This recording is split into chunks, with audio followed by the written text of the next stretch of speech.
عند ربي الشهداء والصديقين والصلاة والسلام على سيد المرسلين وخاتم النبيين ورحمة للعالمين حبيب إله العالمين والمخاطب بطه وياسين بالقاسم محمد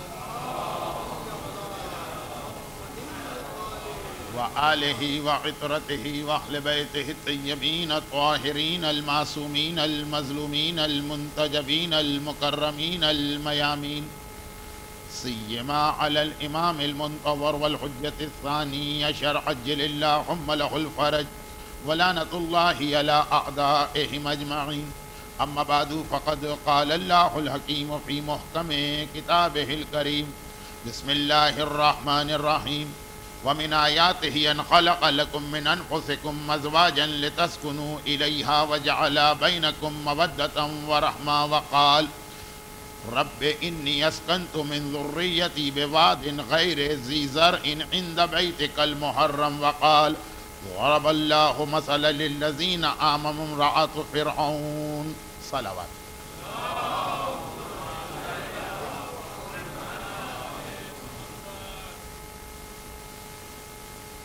تاریخ عالم کی اہم ترین خواتین، اور اس عنوان کی مصلحت کیا ہے، وجہ کیا ہے، کیوں یہ بیان کیا جا رہا ہے؟ خالی ایک معلومات کی حد تک ہے کہ آج کے دور میں اس کی کوئی ضرورت بھی ہے، اس پر ہم پہلی مجلس میں تفصیل سے گفتگو کر چکے ہیں. لیکن اس سے پہلے کہ ہم اس عنوان پہ سلسلے کو آگے بڑھائیں،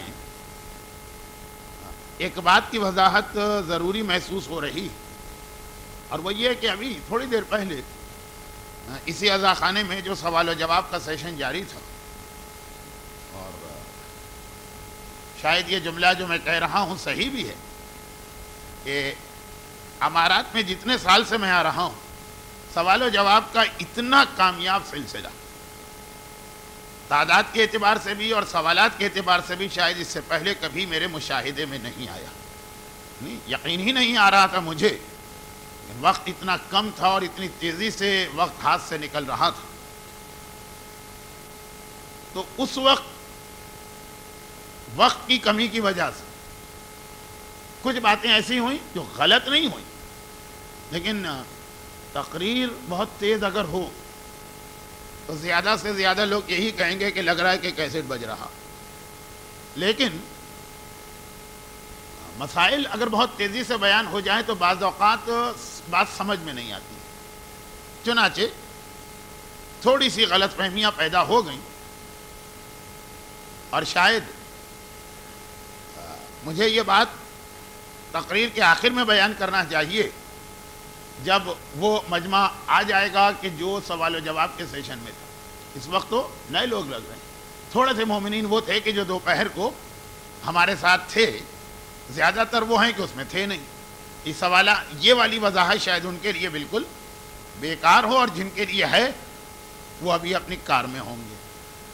لیکن یہ ہے کہ جیسا کہ آپ کو معلوم ہے کہ تقریر کے آخری مرحلے میں میرے پاس وقت کی اتنی کمی رہ جاتی ہے کہ بات بالکل میرے اختیار سے باہر نکل جاتی ہے. تو اپنی ایک ذمہ داری کو ادا کرتے ہوئے وضاحت شروع میں کر دوں گا، آخر میں ایک جملہ کہہ دوں گا کہ جو لوگ آج دوپہر کے سوال و جواب کے سیشن میں تھے وہ اس تقریر کا پہلا حصہ کیسٹ ویسٹ میں سن لیں.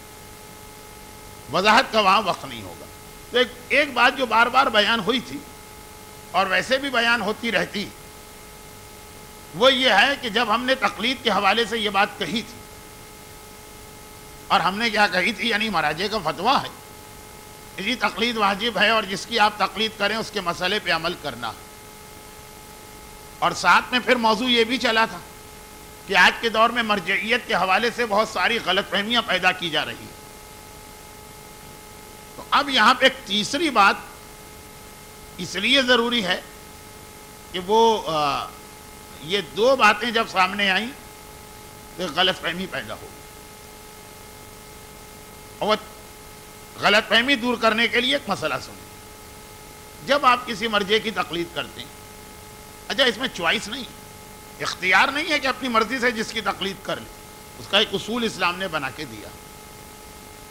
آپ کی تحقیقات کے مطابق ان شرائط پہ جو مرجع پورا اتر رہا ہے، جب آپ نے ان کی تقلید کر لی، تب بھی ایک ایسی منزل ہے کہ جہاں آپ کو اجازت ہے کہ آپ ان کی تقلید میں رہتے ہوئے بھی ان کے مسئلے کو چھوڑ دیں۔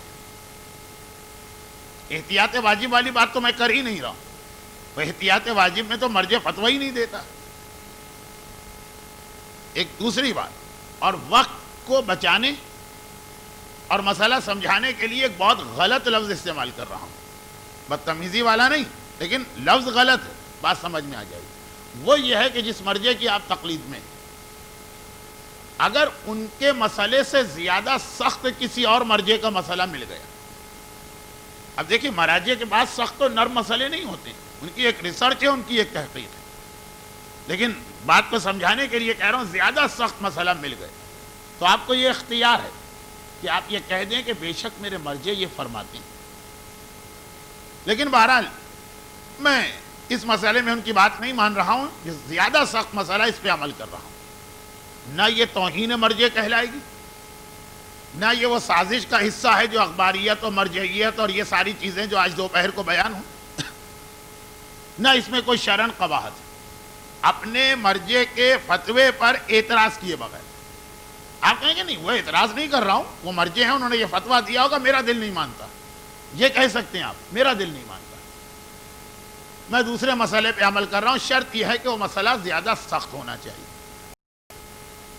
اب یہ تو ایک عام سی بات ہو گئی، اس کو شریعت میں کہتے ہیں کہ ایک عام آدمی کے لیے تقلید ہی واجب نہیں، اس کی مرضی ہے چاہے تقلید کرے چاہے احتیاط پہ عمل کرے، سخت والی چیز کو کہتے ہیں احتیاط۔ مثلا بہت عام سی مثال دے کہ آج دوپہر کی غلط فہمی دور کر کے پھر اپنے عنوان پہ آ جاؤں، وہ یہ ہے کہ آج کے تقریباً سارے مشہور مراجع نے یہ کہا ہے کہ نماز کی تیسری اور چوتھی رکعت میں ایک مرتبہ تسبیحات اربعہ پڑھ لینا کافی، سبحان اللہ والحمد للہ ولا الہ الا اللہ واللہ اکبر۔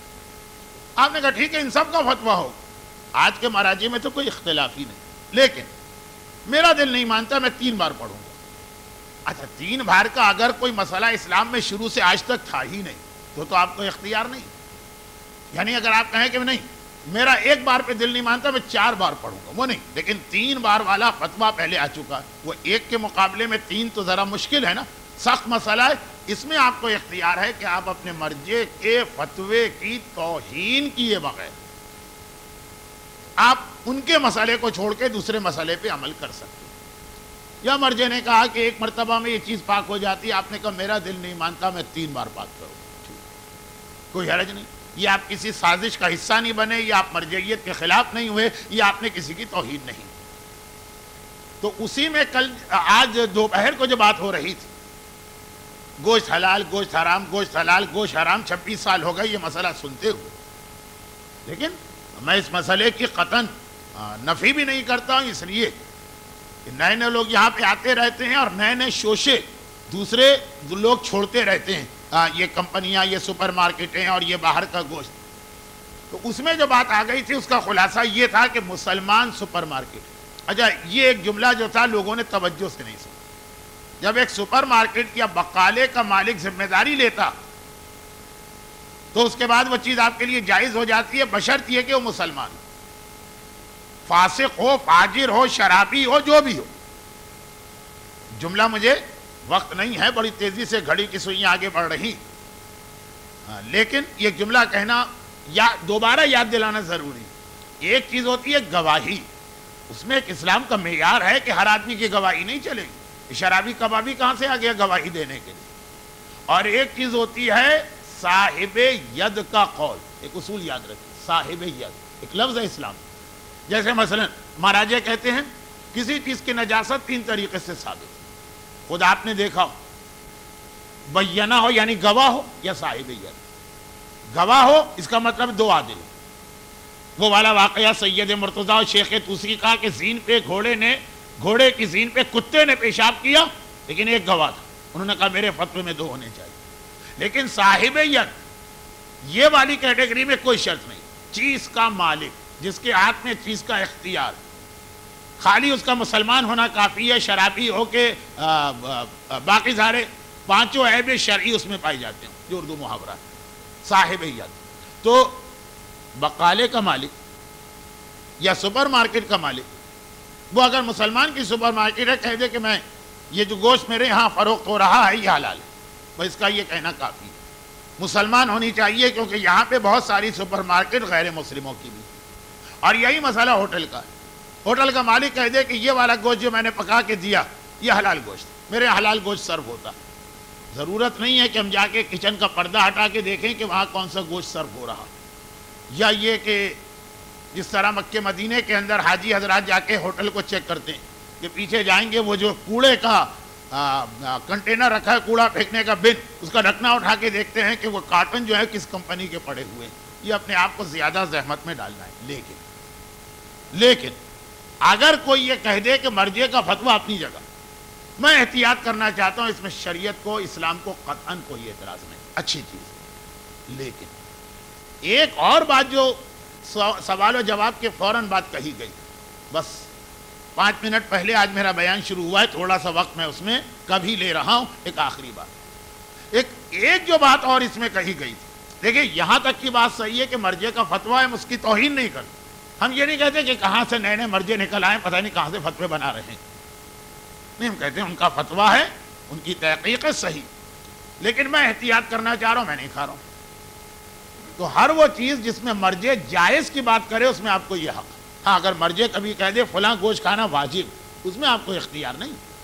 جائز کی بات کرے آپ کہیں ٹھیک ہے جائز ہے نا، میں یہ جائز کام نہیں کر رہا ہوں۔ لیکن یہ بات ہو گئی ایک عام مسئلہ کہ مرجع کی تقلید کے بعد بھی احتیاط کی اجازت ہے۔ اس کے اندر اگر آدمی اپنی طرف سے اندازے لگا کے یہ بات کرنے لگے تو وہ غلط۔ مثلا ایک صاحب کہنے لگے کہ میں ان کی توہین نہیں کر رہا ہوں، بچوں کہ اس وقت وہ ہیں نہیں اس مجمع میں، اس لیے شاید ان کو برا بھی نہ لگے۔ ایک صاحب کہنے لگے کہ بہرحال مرجع نے آغا سیستانی نے فتویٰ دیا، آپ نے کتاب سے پڑھ لیا، ٹھیک، لیکن اگر وہ والا گوشت جو برازیل سے آیا وہ بہرحال اگر وہ حرام نکلا تو اس کے اثرات تو ہوں گے۔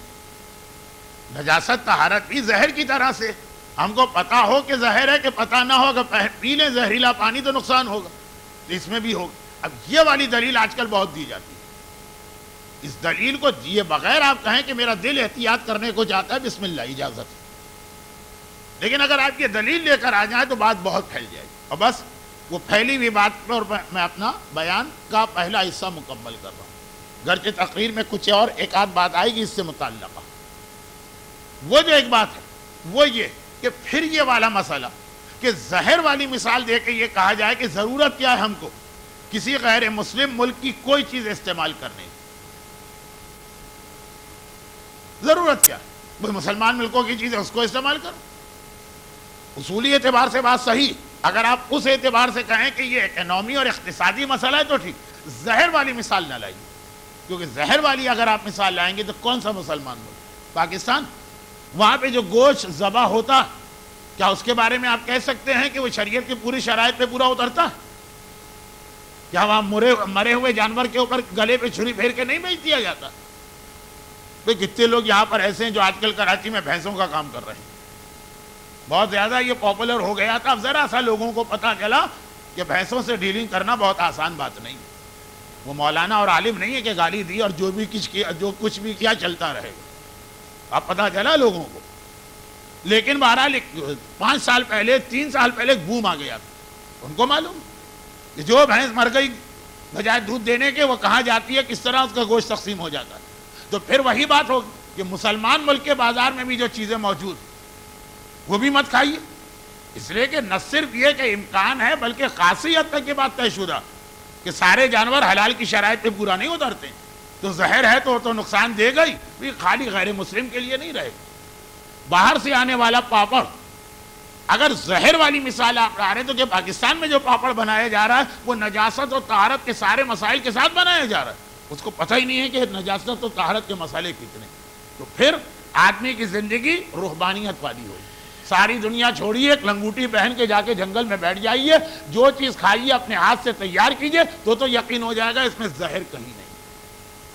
ورنہ متقی اور پرہیزگار آدمی کے گھر کی چیز کے اندر بھی ہو سکتا ہے نجاست معلوم آ گئی، اس بیچارے کو خود بھی نہیں پتا صاحب خانہ کو کہ جو پانی میرے گھر میں نل سے آ رہا ہے کہیں سے گٹر کا اس سے سلسلہ مل کے نجاست تو اس میں نہیں آ گئی، پھر ہر چیز چھوڑنا پڑے گی اگر زہر کی مثال، کیونکہ زہر کی مثال یہ نہیں کہ کافر ملک سے آنے والی چیز میں زہر ملا ہے تو اثر ڈالے گا، مومن کے ہاتھ سے زہر مل رہا تو کوئی اثر نہیں ہو. زہر کی مثال ہے تو آپ سوائے معصوم کے ہاتھ کے اور کسی کی کوئی چیز نہیں کھا سکتے، تو وہ دلیل یہاں پہ نہیں چلے گی.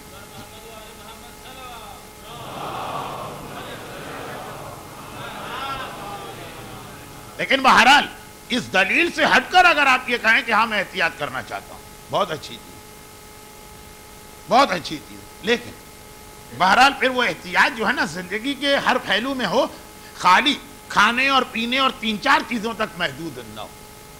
میں نے کتنے لوگوں کو دیکھا ہے کہ گوشت کے حوالے سے بڑی احتیاط کرتے ہیں، لیکن اپنے مردہ بھائی کا گوشت کھانے میں ان کے پاس کوئی احتیاط نہیں ہوتی. میں یہ چیز کو ہاتھ نہیں لگاؤں گا یہ نجس ہے، بھائی نجس نہیں، آپ نے نہیں دیکھا، وہ احتمال تو ہے نجاست کا.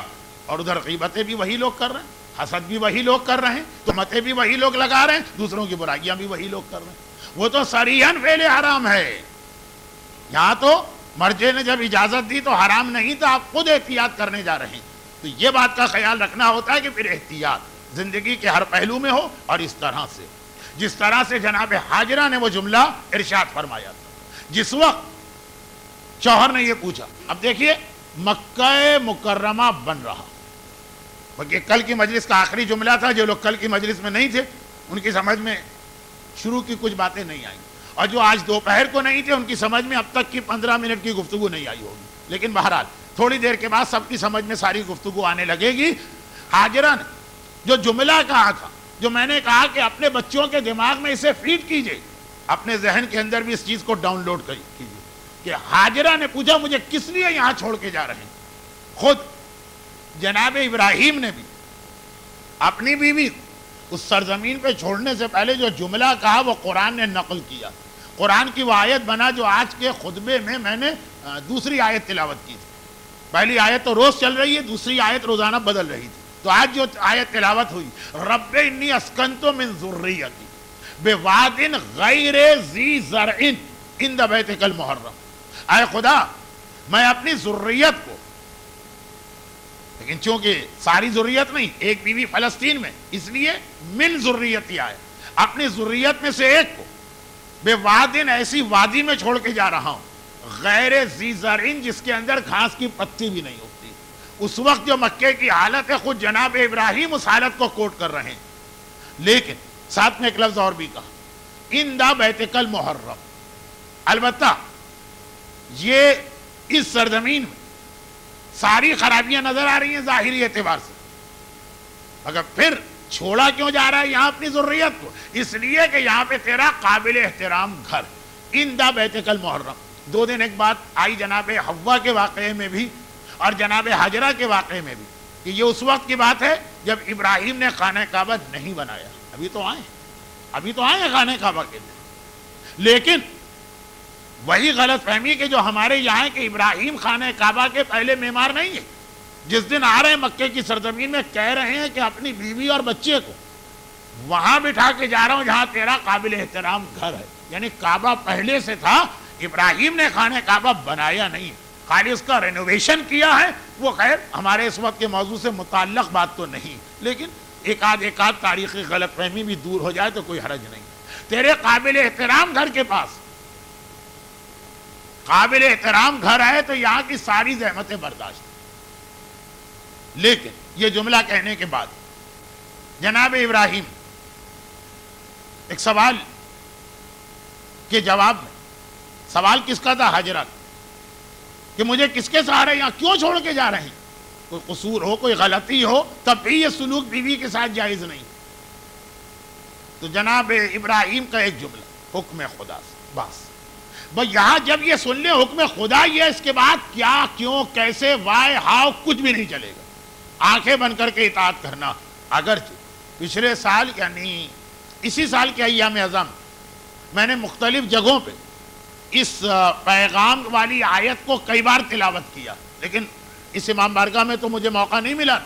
یہ وہی چیز ہے جو قرآن نے مومن کی پہچان بتائی. فلا وربک لا یؤمنون حتی یحکموک فیما شجر بینہم ثم لا یجدوا فی انفسہم حرجا مما قضیت ویسلموا تسلیما. تیرے رب کی قسم کوئی مومن نہیں جب تک کہ وہ تیرے ہر حکم کے سامنے سر تسلیم خم نہ کرے.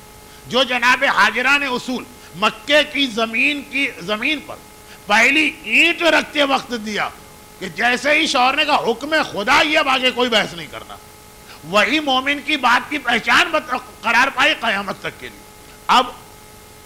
اب مکے کی سرزمین بنی, اور اس مکے کی سرزمین کے بنتے وقت ایک بہت ہی اہم عبادت ہم کو عطا ہوئی. دیکھیے طواف, حج, زمزم, صفا, مروہ آپ جانتے ہیں, لیکن ایک چیز میں اس لیے کہہ رہا ہوں کہ بہت سارے لوگ اس کو نہیں جانتے, وہ سن لیجیے. اور اس کے لیے میں ذرا سا اپنے موضوع سے نہیں, آج کی تقریر کے موضوع سے ہٹوں گا. ویسے اصل موضوع کے اندر جناب آسیہ اسلام کی یا تاریخ عالم کی اہم ترین عورتوں میں ٹاپ آف دا لسٹ جناب آسیہ کا نام آتا ہے. چونکہ وہ ممبر سے بہت پڑھا جاتا ہے, اس لیے میں نے ان سلسلہ مجالس میں کوئی ذکر نہیں کیا. اور آج تقریباً اس عنوان کی آخری تقریر, کل تو شہزادی کی شہادت کی رات ہے تو پورا بیان شہزادی کا ہوگا. لیکن جناب آسیہ کا ذکر اس لیے نہیں کیا کہ لوگ جانتے ہیں, پھر بھی ایک بات عرض کرنا, صرف ایک بات, وہ یہ کہ جب جناب آسیہ کے چہرے پہ مسکراہٹ آئی تو فرعون گھبرا گئے اور کہا کہ کیا میری بیوی پاگل ہو گئی؟ یہ کب کی بات ہے؟ یہ کب کی بات ہے؟ ضرب اللہ للذین آمنوا, اللہ ضرب اللہ مثلا للذین آمنوا, اللہ تمام صاحبان ایمان کو ایک مثال دے رہا. امرأۃ فرعون کی بیوی کو یاد کرو. یہ جناب آسیہ جو میں نے پہلی مجلس میں بات کہی تھی وہ دوبارہ میں یاد دلا دوں. قرآن اصل واقعے سے زیادہ دلچسپی رکھتا ہے, ناموں سے قرآن کا کوئی تعلق نہیں. یہاں آسیہ کا نام نہیں ہے, پورے قرآن میں کہیں نہیں ہے جناب آسیہ کا نام. جو بچے کو معلوم ہے کہ جناب آسیہ کتنی عظیم شخصیت, خالی بچے ہی کی بات نہیں, قرآن نے جناب آسیہ کو ضرب اللہ مثلا للذین آمنوا کہہ کر قیامت تک کے مومن کے لیے ایک ماڈل بنایا, ایک نمونہ بنایا, نام نہیں دیا. تو نام سے تعلق نہیں ہے کہ آسیہ نام کیا تھا, اس نام کا مطلب کیا ہے, نہیں, تعلق اس سے کہ کس حوالے سے قرآن بات کر رہا. فرعون کی بیوی اور کہہ رہی ہے رب ابن لی بیتا عندک فی الجنہ ونجنی من فرعون وعملہ ونجنی من القوم الظالمین. یہ قرآن کہہ رہا ہے, یہ آسیہ کی زبان پہ جملہ کیا ہے, میرے پروردگار جنت میں میرے لیے گھر بنا. اب وہ جو جناب حاجرہ کے لیے ایک جملہ کہتے کہتے میں رہ گیا کیونکہ مجھے لگ رہا تھا موضوع کہیں اور چلا جائے, وہ جناب آسیہ میں پھر آ گئے. یہ بھئی اصل چیز جو ہے دنیا کی سہولتیں اور آرام نہیں ہے, یا اللہ کا قابل احترام گھر ہو وہاں جا کے رہو, اور یا جنت میں گھر بنے تو ٹھیک ہے. وَنَجِّنِي مِن فِرْعَوْنَ, مجھے فرعون سے نجات دے رہا. اب اگر میں ایک سوال جناب آسیہ سے ہاتھ جوڑ کے کر لوں کہ ایک عورت کے اعتبار سے بہترین شوہر کسے کہتے ہیں؟ ایک عام عورت. اور وہ جو بہترین شوہر کی کوالٹیز ایک عورت بتائی وہ ساری کی ساری فرعون میں پائی جاتی. دیکھیں آج کل اخبارات میں تو بہت سارے اس ٹائپ کے سوالات جواب آتے رہتے ہیں نا, کہ جی وہ آپ کا پسندیدہ شاعر کون ہے اور پسندیدہ ادیب کون ہے اور بہترین فلم کیا ہے, اور آپ اپنے ہونے والے شریک حیات میں کیا خوبیاں دیکھنا چاہتی ہیں. اخبارات میں بھی آتا ہے, وہ پاکیزہ اور خواتین ڈائجسٹ ٹائپ کے, لٹریچر میں بھی اس قسم کی چیزیں بہت آتی ہیں. کچے ذہن کی بچیاں بہت یہ ساری چیزیں پڑھتی ہیں. اب جو بھی جواب ملے, کسی سے پوچھا جائے, کسی خاتون سے, کہ آپ یہ بتائیے کہ آپ کو اپنے لائف پارٹنر شریک حیات شوہر میں کتنی اور کیا کیا خوبیاں چاہیے, جتنی خوبیاں وہ بتائے گی سب حضرت فرعون میں پائی جاتی ہیں لعنت اللہ علیہ, ساری کی ساری اس میں پائی جاتی. آج کے اعتبار سے جو بیسٹ ماڈل ہو سکتا ہے کسی شوہر کا, بھی دولت ہونی چاہیے. یہ ایک بہت بڑا مسئلہ. دولت کی خاطر عورتیں ایسے ایسے لوگوں سے شادی کرنے پہ تیار اور راضی ہو جاتی ہیں جو قبر میں پاؤں لٹکائے بیٹھے ہوتے ہیں لیکن پیسے والے. موضوع بہت زیادہ پھیل رہا ہے, اصل موضوع کہیں کا کہیں چلا گیا.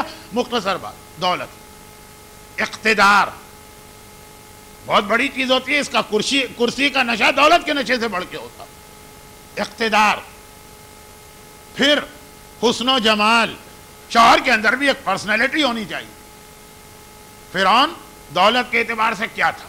آج تک فرعون کی دولت جو احرام مصر بنا گیا, اب تک چور اس کے اندر جاتے ہیں کہ شاید کوئی بچا بچایا احرام رہ گیا. دولت, اقتدار, جو اپنے آپ کو انا ربکم الاعلی کہے, تو وہ ایسا ہی دعویٰ نہیں تھا واقعاً اس کے پاس ایسا اقتدار تھا، حسن و جمال، کوئی سوکھا چھوارا نہیں تھا، شکل و صورت کے اعتبار سے حسین جمیل، لنگا تڑنگا، بڑا خوبصورت مصری حسن، خالی قلوپترائی میں نہیں تھا، یہ فرعون میں بھی تھا۔ اور اس کے بعد سب سے بڑھ کر یہ چیز کہ اپنی بیوی کے دل کا خیال کرنے والا، دل جوئی کرنے والا، تکبر نہیں ہے، غرور نہیں ہے بیوی کے حوالے سے۔ جناب موسیٰ فرعون کی داڑھی پہ ہاتھ مارتے ہیں، جو خدائی کا دعویٰ کر رہا ہے وہ اتنا ناسمجھ نہیں، سمجھ گیا کہ یہ ہاتھ کسی نادان بچے کا ہاتھ نہیں لگ رہا ہے، لگ رہا ہے سوچ سمجھ کے میری داڑھی کو پکڑا گیا، صرف آسیہ کی سفارش کی وجہ سے چھوڑ دیتا۔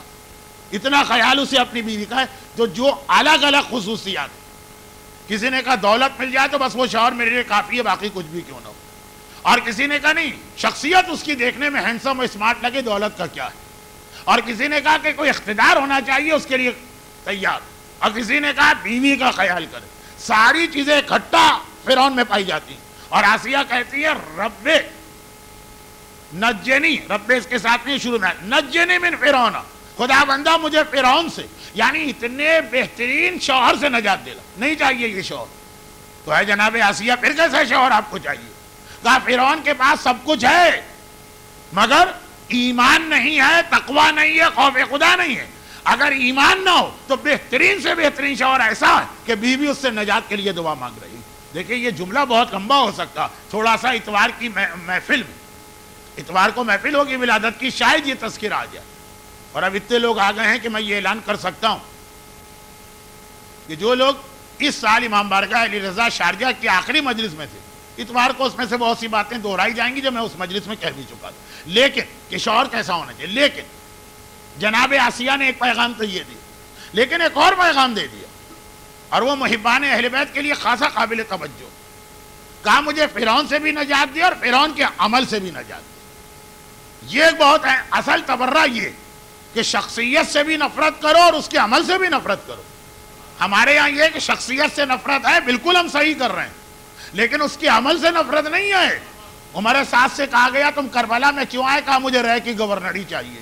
ہمارے یہاں دولت اور اقتدار کی خاطر کتنے مومن ایسے جو بہک جاتے ہیں۔ تو شخصیت سے تو نفرت کرنا ہی کرنا ہے، اس کے بغیر کام نہیں، لیکن اس کے عمل سے بھی نفرت کرنا۔ اب دشمنان اہل بیت کے اعمال کی فہرست بنائیے تو بہت سارے ایسے اعمال ہوں گے جو آج آپ کو بعض صاحبان ایمان میں نظر آ جائیں گے کہ عمر سعد سے نفرت ہے، لیکن اس کے دل میں جو اقتدار اور کرسی کی لالچ تھی، آج مومن کے دل میں بھی وہی لالچ نظر آ رہی ہے۔ تو اس سے کام نہیں چلے گا۔ جو اصل طریقہ ہے، شخصیت کو بھی کنڈیم کرو اور اس کے عمل سے بھی نفرت کرو، تم صحیح مومن قرار پاؤ گے۔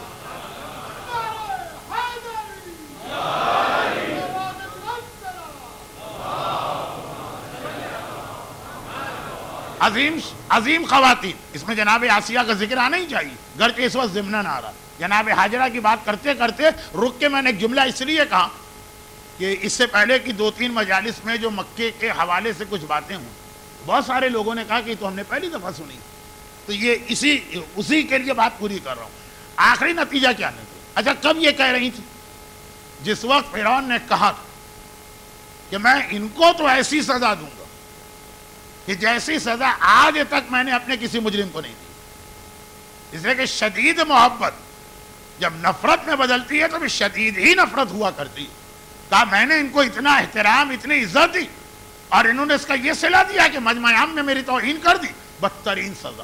اب جو بدترین سزا دی جا رہی ہے وہ آپ کو معلوم ہے، زمین پہ لٹایا گیا، اور وہی صحرا کی زمین جس میں خالی سورج کے نیچے جا کے بیٹھ جانے سے آدمی جھلس جاتا، خالی وہی بہت بڑا عذاب ہوتا، اٹھنے نہ دے وہاں سے۔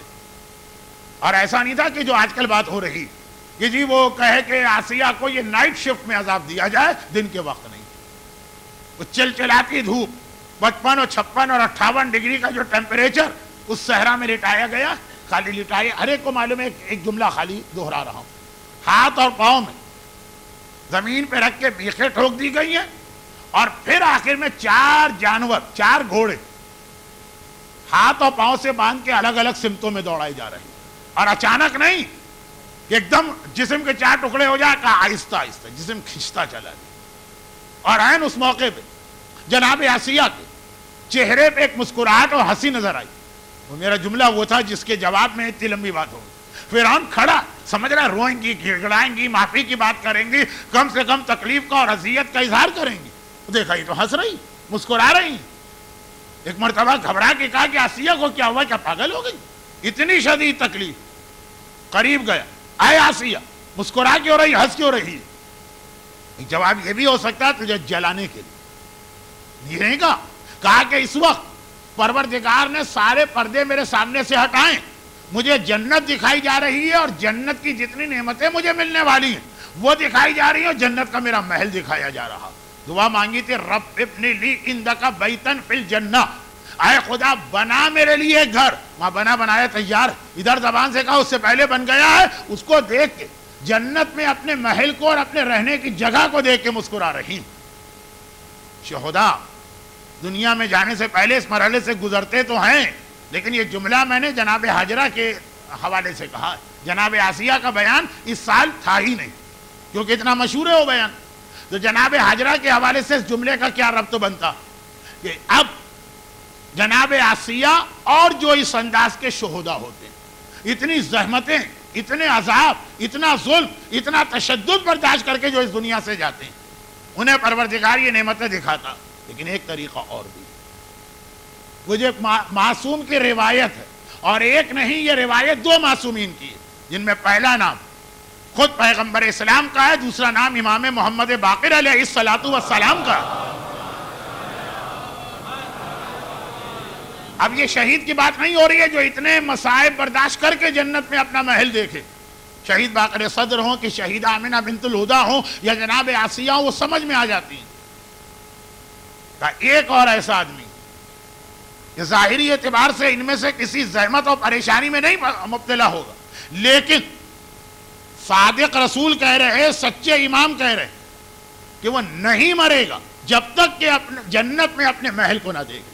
اور یہ کون آدمی؟ ایک ہی روایت آپ کو ملے گی، یعنی دو معصومین کی دو روایتیں، لیکن ایک ہی چیز دنیا کی ایسی جس کے بارے میں روایت کہا، جو آدمی مکے میں اپنے قیام کے دوران ایک قرآن مکمل ختم کرے گا وہ نہیں مرے گا جب تک کہ پروردگار جنت میں اس کا محل اس کو نہ دکھا دے. یہ وعدہ ہے پیغمبر کا، یہ وعدہ ہے امام معصوم کا. وہ مکہ شہر جس کی سب سے پہلی آبادی ایک عورت اور ایک شیرخوار بچے کے ذریعے تھی، کہا یہ وہ مقدس سرزمین ہے، یہ وہ اہم سرزمین ہے. یعنی مجھے تعجب ہوتا ہے بعض اوقات کسی کی توہین کیے بغیر دنیا کے کئی علاقوں سے حج کے قافلے آتے ہیں اور وہ آگے کہتے ہیں کہ مولانا اتنے دن یہاں ہو گئے، ہم کو 7 دن 8 دن ساری عبادتیں کر لی، کوئی عبادت سمجھ میں نہیں آ رہی. اور یہ اتنی اہم ترین عبادت مکے میں قیام کے درمیان کم از کم ایک قرآن کو ختم کرنا، کہ وہ جو جناب آسیہ کا رتبہ، وہ جو جناب آسیہ کو ایک نعمت ملی ایسے مومن کو ملے گی. اور اس سرزمین کو سب سے پہلا قدم جناب حاجرہ کا اور جناب اسماعیل کا پڑھ رہا ہے. اب یہ لوگ یہاں پہنچے. اس کے بعد والی بات میں 3-4 مجلسوں میں پڑھ چکا ہوں، یہاں کی نہیں، دوسری جگہ، اس لیے اس کو بیان تو کر رہا ہوں لیکن بہت مختصر. اور اس کے لیے میں آپ کو اپنی پرسوں کی بلکہ کل رات کی مجلس یاد دلاؤں.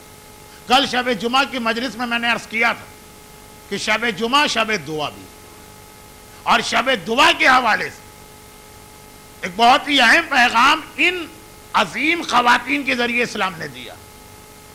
دو شخصیت ایک جناب مریم. اچھا یہ بھی کتنی عجیب بات ہے کہ اہم خواتین کا تذکرہ ہو اور جناب مریم کا ذکر نہ ہو، جبکہ یہ واحد خاتون ہیں جن کا 34 مرتبہ قرآن کریم میں نام آیا اور ایک پورا سورہ ان کے نام سے نازل ہوا.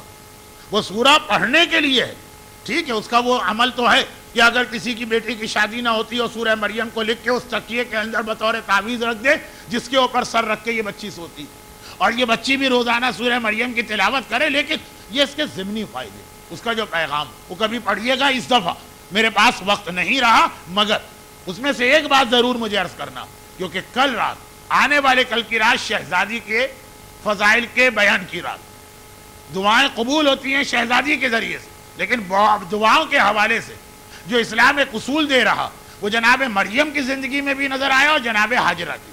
موضوع چونکہ جناب حاجرہ، پہلے وہاں سے بات شروع کرتا ہوں، اور وہ یہ کہ اتنا کہہ دینا کافی، اتنا کہہ دیا کافی، حکم خدا یہ. اب جیسے جناب آسیہ کے واقعے میں ایک بات ذہن میں تھی جو جناب حاجرہ کے ساتھ اور کامن ہو رہی ہے، وہ یہ حکم خدا کی وجہ سے جناب آسیہ نے ساری نعمتیں چھوڑ دی. فرعون کے گھر میں کیا کیا کچھ نہ ملتا ہوگا، اور یہاں جناب حاجرہ نے اپنے شوہر کا گھر چھوڑ دیا حکم خدا کی وجہ. یہ معمولی قربانیاں نہیں دی ہیں. یہ جناب ابراہیم کا جب کا واقعہ ہے، اس وقت جناب ابراہیم اپنے علاقے کے بادشاہ بن چکے تھے. وہ نمرود والا زمانہ نہیں رہا تھا، بلکہ جناب ابراہیم باقاعدہ اپنے علاقے کے حاکم تھے. اور جناب حاجرہ جب یہ سب چھوڑنے کو تیار ہیں اگر حکم خدا، وہ آسیہ کا واقعہ فرعون کی ساری دولت کو ٹھکرا رہی ہیں جب حکم خدا کا. یہ بہت بڑا امتحان ہے. دیکھیں یہاں پہ کس طرح سے شیطان بہکا سکتا ہے، اس کی ایک بہت چھوٹی مثال دے. اور غالباً اب وہ لوگ آ گئے ہیں جو آج دوپہر کے سیشن میں تھے. دوپہر کے حوالے سے کچھ مرجعیت کے ایک دو مسئلے، فقہی مسئلے، ان کی وضاحت ضروری تھی، وہ میں نے تقریر کے شروع میں کر لی ہے. اگر آپ کا دل چاہے کہ دوپہر کے سیشن کو مکمل کریں تو یہ آپ 15 منٹ شروع کے کیسٹ لے کے سن لیجیے گا. لیکن ایک چھوٹی سی بات، اب وہاں فرعون کی ساری دولت چھوڑی جا رہی ہے حکم خدا کی خاطر. یہاں جناب حاجرہ اپنے شوہر کو، دیکھیے وہ دنیاوی اعتبار سے بدترین انسان فرعون، اس کو چھوڑا جا رہا ہے، سمجھ میں آ رہا ہے. اور یہ بہترین انسان کا گھر ہے حضرت ابراہیم خلیل خدا. اس زمانے میں پوری دنیا میں حضرت ابراہیم سے زیادہ اچھا فضیلت والا کسی کا گھر ہوگا؟ بلکہ آج تک جب سے دنیا بنی ہے، آل محمد کے گھر کے بعد اگر کوئی افضل ترین گھر ہے تو وہ ابراہیم خلیل خدا کا گھر. لیکن آل محمد کے بعد افضل ترین گھر یہ دشمن خدا کا گھر چھوڑا آسیہ نے حکم خدا کے لیے، اور خلیل خدا کا گھر چھوڑنے کو تیار ہو گئی حاجرہ حکم خدا کے لیے. یعنی دنیاوی اعتبار سے دیکھیے تو حکم خدا کے لیے سب سے بڑی قربانی دی گئی، اتنا عالیشان فرعون کا محل چھوڑا. اور دینی اعتبار سے دیکھیے تو بھی کتنی بڑی قربانی دی گئی کہ کائنات کے 15ویں بہترین انسان کا گھر چھوڑ کے جناب حاجرہ زمین پہ بیٹھ رہی ہے. 15ویں بہترین انسان، مجھے وضاحت کی ضرورت نہیں، دونوں جگہ بات ایک ہی تھی، اور وہ یہ تھی کہ دنیا ہو یا آخرت، حکم خدا کے آگے ہر قربانی مومن کو دینا. اب آئیے ایک مسئلہ شرعی جس کی وجہ سے میں نے لوگوں کی تقلیدیں بدلتی دیکھی. تقلید جیسا کہ آج کے شروع میں نے کہا کہ بچوں کا کھیل نہیں، یا ہمارے پاس تقلید کے حوالے سے کوئی آپشن نہیں ہے کہ اختیار ہو کیا ان کی تقلید کرو چاہے ان کی کرو. نہیں، یہ ایک سیٹ اصول اسلام نے کہا کہ تقلید جس کی ہوگی اس میں یہ 7 8 9 شرطیں ہونی چاہیے، جس میں پائی جائیں اسی کی تقلید کرنا. پہچان میں دھوکہ ہو سکتا ہے جو اسلام کی نگاہ میں معاف، کہ ہم سمجھے ان میں یہ شرطیں، دوسرا سمجھے ان میں وہ شرطیں. لیکن یہ نہیں ہے کہ آپ کہیں کہ شرطیں تو ان میں، میرا دل ان کی تقلید کو چاہ رہا. یہ کوئی اختیار ایسا نہیں. میں نے 2 ایسے مسئلے دیکھے. پہلا مسئلہ بڑا مشہور ہو گیا، دوسرا کم مشہور ہے. خدا نہ کرے کہ میرے بیان کی وجہ سے کوئی صاحب جو اب تک تقلید نہ بدل رہے ہیں کہیں اب تو بہترین مجھے موقع مل گیا. پہلا مسئلہ یہ کہ حج اور عمرے پہ جانے والے مرد حضرات جانتے ہیں کہ آیت اللہ خوئی کے فتوے میں رات کے وقت بھی اگر بند گاڑی کا سفر کیا جائے تو مردوں پہ کفارہ واجب.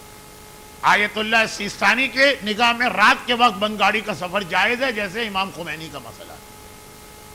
البتہ ذرا سا فرق ہے، میں یہ مسئلہ نہیں بتا رہا ہوں اس وقت، یہ دوپہر کا کوشچن آنسر کا سیشن نہیں ہے. عمل کرنا ہو تو تفصیلات کتاب میں دیکھیے گا، خالی ایک توجہ دلا رہا ہوں. اب خالی ایک بکرے کی بات، اتقا تھا بکرا، فرعون کے محل سے تو بہرحال کم قیمت رکھتا ہے بکرا. جناب ابراہیم کے گھر میں رہنے کی سعادت سے تو کم حیثیت ایک بکرے. فقط یہ سن کر کہ جی آغا خوئی کی تقلید میں رہیں گے تو حج اور عمرے میں بکرا دینا پڑے گا، اور آغا سیستانی کے جائیں گے تو بکرا نہیں دینا پڑے گا. مکے کی سرزمین جہاں لوگ اپنے ماضی کے گناہ معاف کرا کے نیک بننے آتے ہیں، وہاں فقط ایک بکرے کی خاطر دھڑا دھڑ لوگوں کو یہ گناہ کرتے دیکھا ہے کہ تقلید چینج ہو رہی. ارے بھائی جب آپ کراچی سے چلے تھے تو آپ نے لکھ کے دیا تھا آغا خوئی کی تقلید میں ہے، اور یہاں آ کے آپ کہہ رہے ہیں آغا سیستانی کی تقلید. تو وہ مولانا یہاں کے پتہ چلا ایک بکرا دینا پڑتا ہے خوئی صاحب کی تقلید میں. وہ جناب آسیہ کی مثال، وہ جناب حاجرہ کی مثال، یہ بکرا. اور ایک دوسری مثال جو ذرا کم لوگوں کو معلوم ہے لیکن معلوم ہو رہی، وہ یہ کہ اگر مرحوم کسی کا انتقال ہو گیا، اس کے بعد اس کی میراث، اس کا ترکہ، اس کے ایسٹس اس کے وارثوں میں تقسیم ہوں گے. لیکن اگر مرنے والا خمس نہیں دیتا تھا تو واجب وارثوں پہ پہلے اس کے مال کا خمس نکالیں، پھر اگر کچھ بچ جائے تو اپنے میں تقسیم کرے گا، خمس نکالنے ہی میں سارا ختم ہو گیا، کیونکہ خالی اس ترکے کا خمس نہیں دینا بلکہ مرنے والے کی ساری زندگی کے پیسوں کا خمس دینا جو وہ خرچ بھی کر چکا۔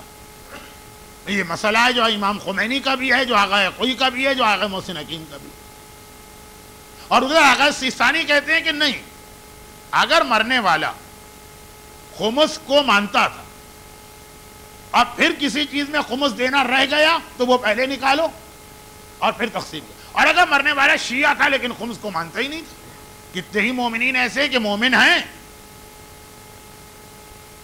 اور شہزادی کا اتنا غم بھی کرتے ہیں اور اس کے باوجود حق فاطمہ خمس دینے کو تیار نہیں، اور شیطان مختلف طریقے سے بہکاتا کہ جی خمس کی تو پورے قرآن میں ایک ہی آیت، جی خمس تو مال غنیمت پر، اور اگر اس سارے بہانے نہ چلیں، ارے خمس کس کو دے، یہ ہٹے کٹے مستنڈے جو گھر میں بیٹھے ہوئے کوئی کام کاج نہیں کرتے، سب ہماری کمائی پہ گزارا کر رہے ہیں، ہم اپنے ہاتھ سے خرچ کر دیں گے۔ بہت سارے طریقے ہیں، آپ مجھ سے بہتر جانتے ہیں کیونکہ آپ کا عوام سے رابطہ، اپنے دوست ساتھی دائیں بائیں۔ تو خلاصہ یہ، اس مجمع کے دائیں بائیں نہیں، میں کہہ رہا ہوں جو باہر نکل کے آپ اپنے سرکل میں گھومیں گے، خلاصہ یہ کہ ہیں ایسے جو ہیں شیعہ خمس نہیں دیتے۔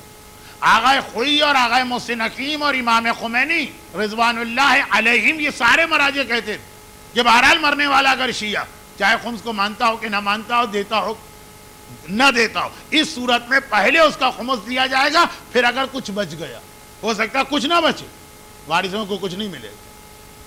لوگوں نے کمپلین بھی کی مولانا ہمارا باپ 10 لاکھ چھوڑ کے گیا، ہمیں 10 پیسے بھی نہیں مل رہے۔ باقاعدہ اگر اتنا بڑا قرضہ گردن پہ رکھ کے گیا تو 10 پیسے بھی نہیں ملے۔ یہی غنیمت سمجھی کہ اسلام نے آپ پہ یہ واجب نہیں کیا کہ مرنے والے کا خمس تم ادا کرو۔ نماز روزہ تو بڑے بیٹے پہ واجب کر دی، خمس میں نہیں کیا، ورنہ یہ بھی واجب ہو سکتا تھا۔ مگر آغا سیستانی کہتے ہیں کہ اگر مرنے والا خمس کو مانتا تھا اور خمس دیتا تھا اور پھر کچھ چیزوں پہ خمس دینا بھول گیا یا نہیں دیا یا ایک آدھ چیز میں وہ گناہ کر گئے، پہلے وہ خمس نکالو پھر خرچ کرو۔ اور اگر وہ خمس کو مانتا ہی نہیں تھا، بہت سارے لوگ ہم نہیں مانتے خمس کو، یہ مولویوں کا بنایا ہوا مسئلہ، وہ اگر مر جائے تو اس کے ترکے میں سے خمس دینے کی کوئی ضرورت نہیں، ڈائریکٹ اپنے درمیان تقسیم کر لو۔ کراچی میں معلوم ہے پراپرٹی کی قیمت کتنی بڑھ گئی ہے، میں مجلسیں پڑھنے آیا ہوں، ریل اسٹیٹ کا کام کرنے نہیں آیا ہوں، لیکن ایک مکان ہی اگر مرنے والا چھوڑ گیا تو 50-60 لاکھ کا تو یہی ہے۔ اور اگر اس پہ خمس واجب تھا مرنے والے پر تو آغا خوئی اور آغا محسن حکیم اور امام خمینی کہتے پہلے اس کا خمس نکالو، اور آغا سیستانی کہتے ہیں وہ خمس کا قائل نہیں تھا، کوئی خمس نہیں دینا۔ 50 لاکھ 60 لاکھ کی بات ہو رہی ہے، یہ 2 4 5 روپے کی بات نہیں ہو رہی، ہم نے تقلید بدلتے دیکھا ہے لوگوں۔ اچھا آغا سیستانی کی اجازت ہے، ہم آج سے ان کی تقلید میں جا رہے ہیں۔ ویسے دنیا بھر کے ان پر اعتراضات، لیکن جب یہ پتا چلا کہ 50 لاکھ بچ رہے ہیں، ادھر جا کے دیکھیے فرعون۔ بہرحال ہمارا یہ ٹیچر سا کراچی کا فلیٹ کیا حیثیت رکھتا ہے، جو فرعون کا عالیشان محل کی حیثیت کی آج تک دنیا دیکھنے آتی ہے، فراعین مصر کے محل، لیکن آسیہ نے ٹھکرا دیے۔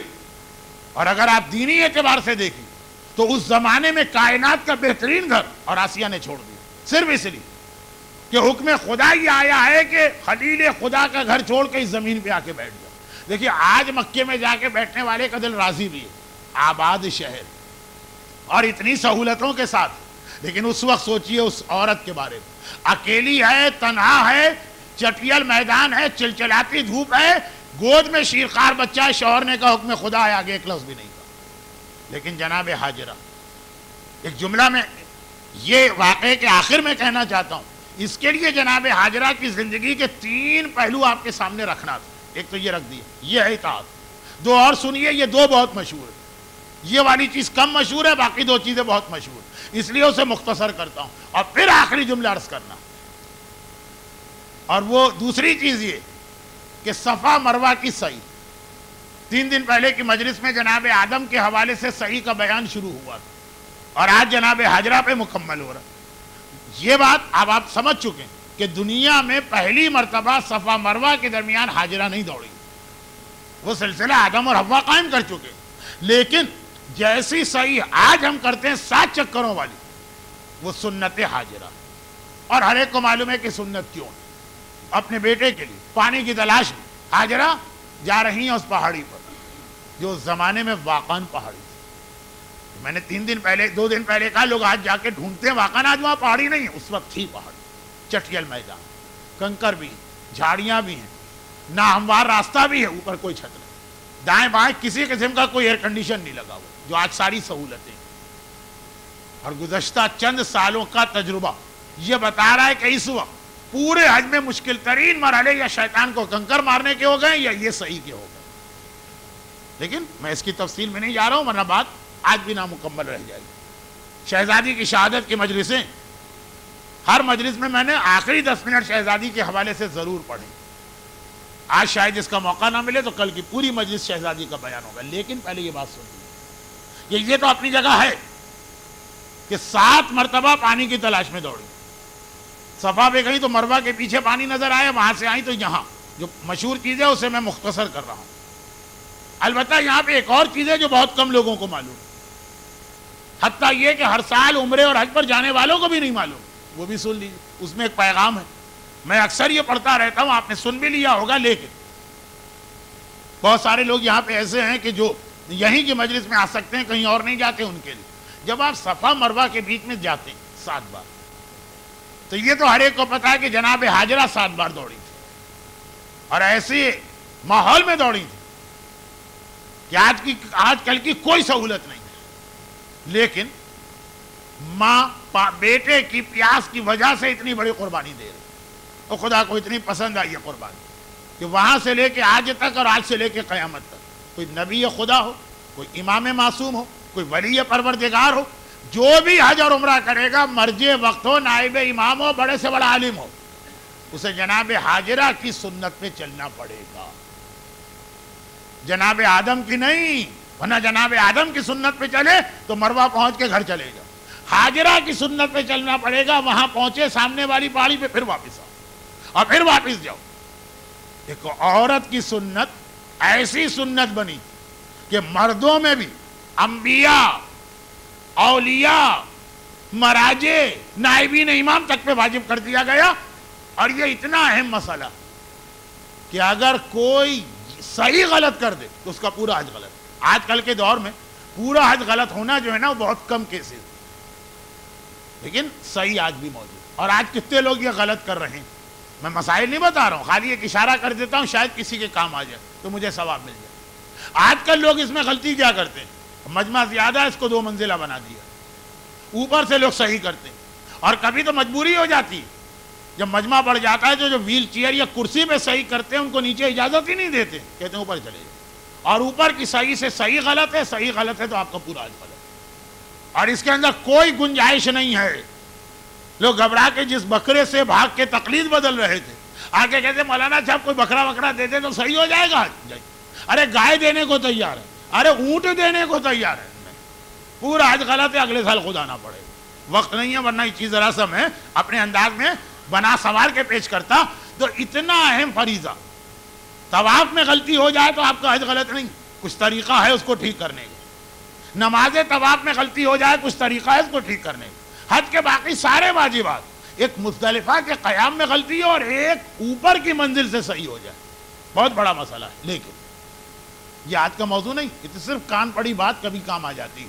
خلاصہ یہ کہ جب جناب حاجرہ اس طرح 7 مرتبہ چل رہی تو ایک عجیب بات یہ ہے کہ جس جگہ صفا مروہ کے بیچ میں چلی وہ آج کل ایسے ہال کی طرح لمبا ہال، بہت دور تک 2 فرلانگ، اس کے درمیان تھوڑا سا علاقہ ایسا ہے جسے ہرا رنگ کیا گیا، گرین کلر کی ٹیوب لائٹ بھی لگی ہے، گرین کلر کے پلر بھی بنا دیے گئے، تھوڑا سا علاقہ جیسے ایک پلر اور ایک وہ پلر، دونوں کے درمیان پورا ہرا رنگ۔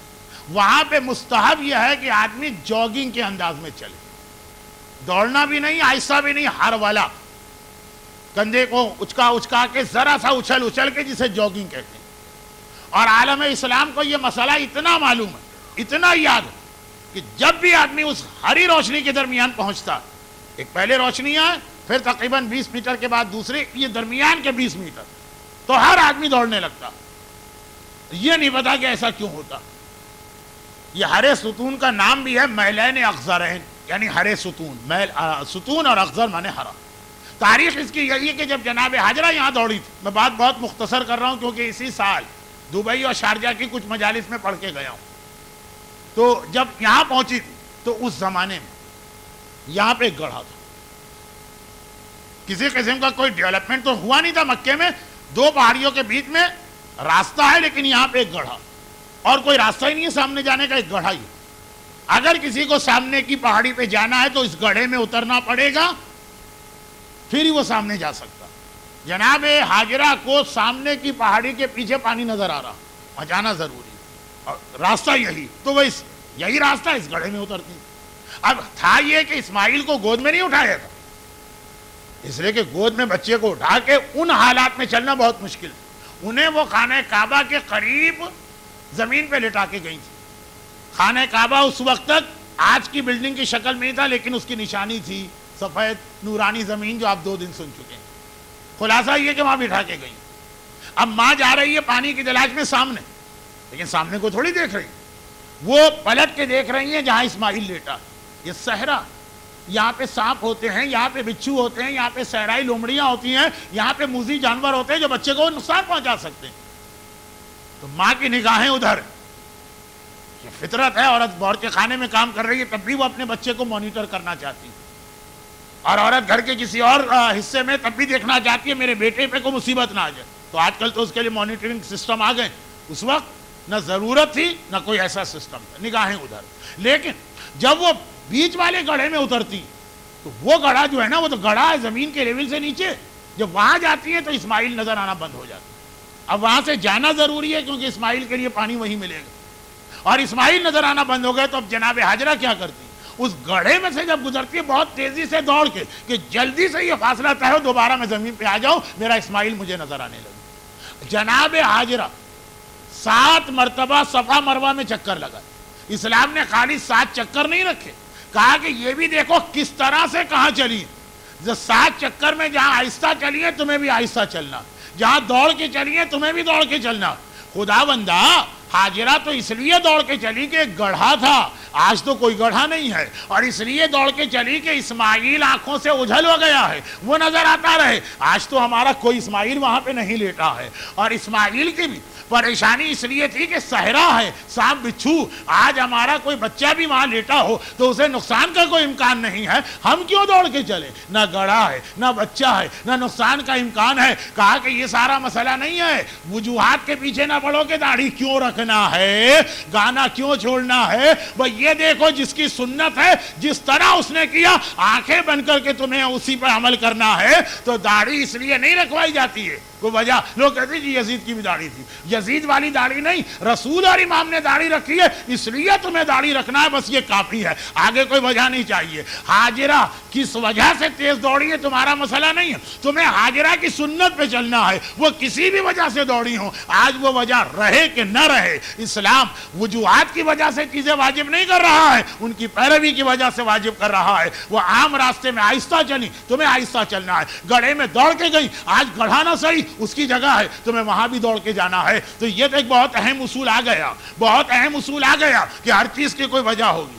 ہمیں تو جس کو اپنا رہبر مانا ہے اس کی پیروی کرنا ہے آنکھیں بند کر کے. مگر یہاں پہ جو ایک بہت عجیب بات سامنے آئی, بہت عجیب بات سامنے آئی. کل میں نے ذرا سا محترم شاہد بلتستانی صاحب کا وقت لے لیا تھا, تو میں یہ نہیں چاہتا کہ آج بھی یہ, اس لیے بہت جلدی میں بول رہا ہوں. ایک عجیب وجہ یہ سامنے آئی, وہ یہ کہ چلیں ٹھیک ہے ساری بات سمجھ میں آ گئی. تو اسلام میں حکم آ گیا نا کہ حاجرہ کی سنت پہ چلو. عجیب بات ہے, مگر ایک پابندی امام نے لگا دی. یعنی امام کا مطلب خدا نے لگائی, لیکن امام کے ذریعے سے. یہ لسان اللہ, یہ وہی بولتے ہیں جو خدا کا حکم ہوتا. امام نے کہا خبردار ایک بات کا خیال کرنا, جب حج کرو تو عورتوں کو چند چیزوں میں مردوں سے ہٹ کے حج کرنا, جن میں ایک چیز یہ کہ تلبیہ زور سے نہیں پڑھ سکتی. مغرب عشاء کی نماز عورتوں کو آہستہ پڑھنے کا حکم ہے کہ نہ محرم سن رہا ہو. اور دوسرا یہ کہ صفا مروہ کے بیچ میں ان کو نہیں دوڑنا ہے. خدا بندہ یہ تو الٹی بات تو نے کر دی, الٹی بات کر دی. حاجرہ ایک عورت ہے اور ایک ماں ہے. عورت اور ماں کا جذبہ ایک ماں ہی محسوس کر سکتی ہے. اصلاً تو یہ ہونا چاہیے تھا کہ مردوں سے کہا جاتا تمہیں کیا ضرورت ہے دوڑنے کی, لیکن عورتوں سے کہا جاتا ماں دوڑی تھی تم بھی ماں ہو یا ماں بنو گی, تم دوڑو. الٹی بات آ گئی. عورت کی سنت مردوں کے لیے تو برقرار رہی, عورت کی سنت عورتوں کے لیے ختم ہو گئی. کہا یہ جائز نہیں, یہ صحیح نہیں, کراہت رکھتا ہے, یہ عمل مناسب نہیں ہے, عورتیں نہ دوڑیں. خدا بندہ عورت کی سنت, جو میں نے جناب حوا کے لیے کہا کہ بنت حوا کا لفظ ہی غلط ہے، اس کی وجہ بتا دی، لیکن ذہن میں یہی ہے نا کہ عورت کو تو حوا سے ملا، مرد کو آدم سے. یہاں بھی یہی ہے، عورتیں ہیں وہ تو جناب حاجرہ سے ملے. کہا نہیں ملیں گی، مردوں کو حاجرہ کی سنت پہ چلایا جائے گا، عورتوں کو نہیں. لا حرولۃ للنساء، یہ حدیث کا جملہ. عورتوں کے لیے صفا مروہ کے بیچ میں دوڑ کے نہیں چلنا ہے، وہ ہرے راستے میں بھی نہیں دوڑیں گی. ساری مسلمان دنیا کی عورتیں دوڑتی. میں تو امام کا حکم بتا رہا ہوں.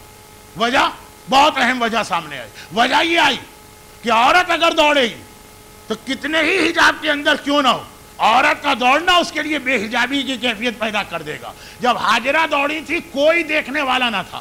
عورت پہ حجاب عام حالت میں واجب نہیں، کوئی دیکھنے والا تب واجب. تنہا تھی، اکیلے تھی، کوئی دیکھنے والا نہ تھا، وہ دوڑی تو ٹھیک ہے. آج جب تم جاؤ گی حج پر اور جب تم صحیح صفا مروہ کی صحیح کرو گی، بے شمار دیکھنے والے ہوں گے. سارے حاجی ہیں، سب کی نیتیں ٹھیک ہیں، سب کچھ اپنی جگہ پر، لیکن عورت کسی انداز سے بھی بے حجابی میں نظر آئے، پروردگار کو یہ قبول نہیں. یعنی عورت کا حجاب سنت حاجرہ سے زیادہ اہم بن گیا. سنت حاجرہ قربان کی جا سکتی ہے، حجاب کے مسئلے پہ کوئی کمپرومائز نہیں ہو سکتا.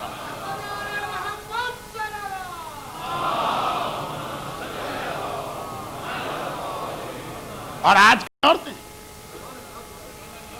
اور دیکھیں یہی وہ پیغام ہے جو اپنی پوری شدت کے ساتھ شہزادی کونین کی سیرت میں آ گیا. شہزادی کا واقعہ تو بہت مشہور. جناب حاجرہ کی سنت ہے ہرولہ. یہ لوگوں کو معلوم ہے کہ صفا مروہ حاجرہ نے سکھائی. یہ بہت کم لوگوں کو معلوم ہے کہ گرین لائٹ میں دوڑنا کیوں آیا. تو خیر وہ پیغام، گرین لائٹ جب تک ہیں اور ابھی تک ہیں اور قیامت تک رہیں گی، عورت کو اس کے حجاب کی اہمیت بتاتی. لیکن جناب حاجرہ کی یہ سیرت و سنت شہزادی کونین میں آ کے اپنے کمال پہ پہنچی. تمام انبیاء کی صفتیں جب آل محمد میں آتی ہیں تو کمال پہ پہنچتی. تمام اہم ترین خواتین کی سنتیں جب سیرت سیدہ میں جمع ہوتی ہیں تو کمال کی منزل پہ پہنچتی ہیں. وہاں پہ مسئلہ ہرولہ کے لیے حاجرہ دوڑ رہی، اور یہاں پہ مسئلہ ہے تاریکی شب میں جنازہ اٹھ رہا. رات کا ایسا اندھیرا کہ ہاتھ کو ہاتھ سجائی نہ دے، اور کوئی ناظر محترم ہے ہی نہیں، یعنی کوئی دیکھنے والا ہے ہی نہیں.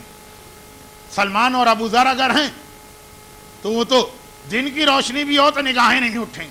رات کا اندھیرا، دیکھنا بھی چاہیں تو کچھ نظر نہیں آتا. مگر شہزادی کہتی، آئے اسما، میرا جنازہ اس طرح سے اٹھانا جو تم نے ابھی گہوارہ بنا کے مجھے دکھایا. یہ روایت مشہور بھی، اور میں نے 3 دن پہلے ذرا سا اس کو بیان بھی کر دیا. وہ حاجرہ کے ہرولے سے زیادہ اہم پیغام حجاب سیرت سیدہ میں آ کے بنا. اور کل والے جملے کو مکمل کر، بابا کی موت کی خبر سے لے کے اپنی شہادت تک شہزادی صرف 2 مرتبہ مسکرائی. ایک جب اپنی موت کی خبر سنی تھی، کل کی روایت، اور ایک جب رات کے اندھیرے والے حجاب کی خبر سنی تھی تو مسکرائی. ورنہ حجاب کے مسئلے کے علاوہ، اب جملہ میں ذرا بدتمیزی سے کہہ دوں، وقت نہیں رہا.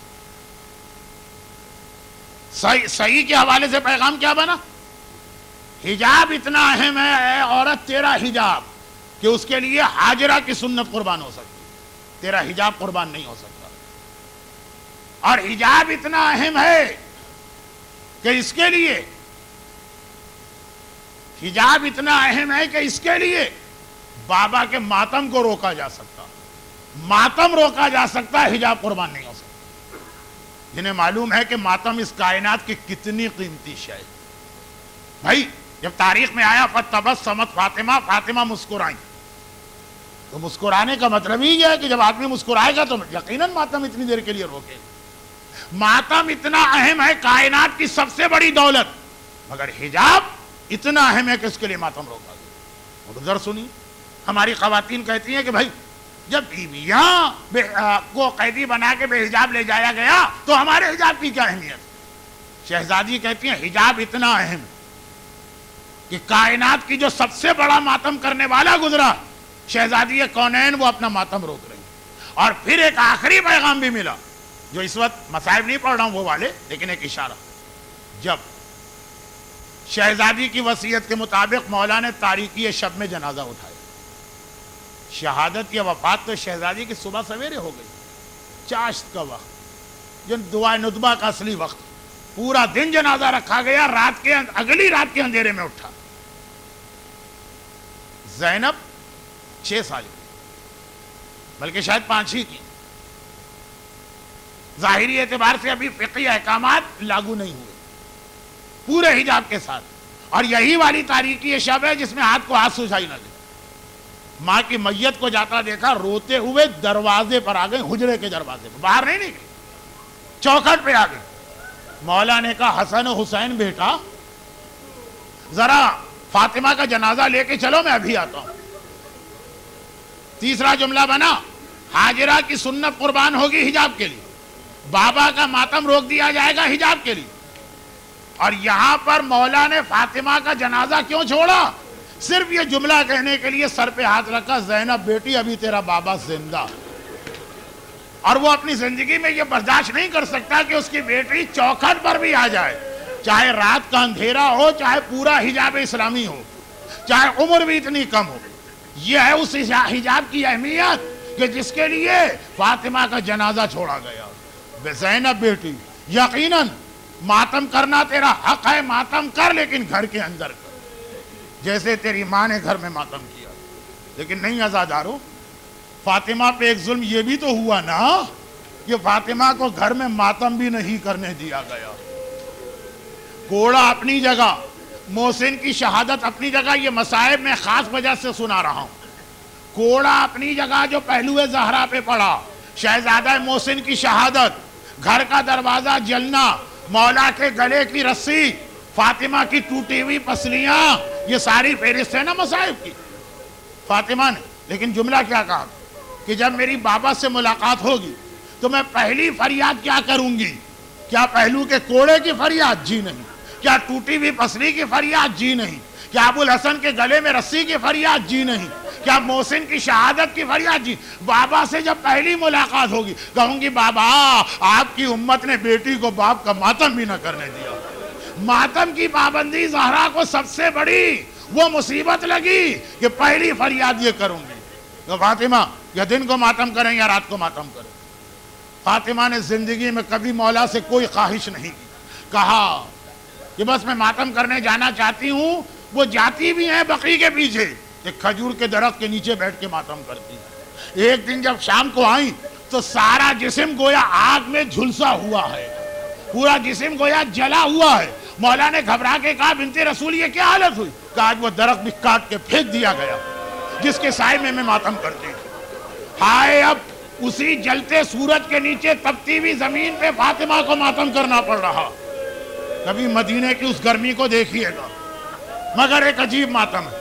عزاداروں، آپ نے زندگی میں سینکڑوں مجلسیں سنی، ایسی مجلس کبھی نہ سنی ہوگی کہ مجلس پڑھنے والی ایک معصومہ ہے، مجلس سننے والے 2 امام معصوم ہیں، روزانہ حسنین کو لے کے جاتی ہیں، ایک ہاتھ میں عصا ہوتا ہے، ایک ہاتھ میں حسین کا ہاتھ ہوتا ہے، حسن ساتھ ہیں، سارا دن ماتم کرتی ہیں، شام کو واپس آ جاتی ہیں۔ ایسی مجلس جس میں صرف 3 آدمی شریک ہیں، پڑھنے والی بھی معصومہ ہے، سننے والے بھی معصوم ہیں۔ عجب، یہ تو مجھے پتا نہیں کہ کیا ماتم پڑھتی، لیکن اتنا یقین ہے کہ روزانہ یہ ماتم تو پڑھتی ہے جو اپنا لکھا ہوا نوحہ، صبت علیہ مصائب لو انہا صبت علیہ میں سرنا لیا۔ بابا آپ کے بعد آپ کی بیٹی پہ اتنی مصیبتیں آئی، شام کو واپس آتی ہیں۔ اب یہاں پہ ایک جملہ آ گیا جس نے مجھے حیران کر دیا۔ جملہ یہ تھا کہ روزانہ صبح کو جاتی ہیں تو عصا ہاتھ میں ہے، اس کے سہارے چلتی ہیں، شام کو واپس آتی ہیں تو عصا ہے، اس کے سہارے واپس آتی ہیں۔ ارے عصا بڑھاپے کی نشانی ہے، ضعیفی کی نشانی ہے۔ اے تاریخ اسلام لکھنے والے، اتنا بتا دے فاطمہ کی عمر کیا تھی کہ فاطمہ کو عصا ہاتھ میں لینا پڑا؟ تو مورخ اسلام نے کہا فاطمہ فقط 18 سال کی تھی جو جوانی کا آغاز ہے۔ 18 سال آغاز جوانی میں زہرا اتنی بیمار، اتنی ضعیف، ایسا بڑھاپا آیا بغیر عصا کے چل بھی نہیں سکتی۔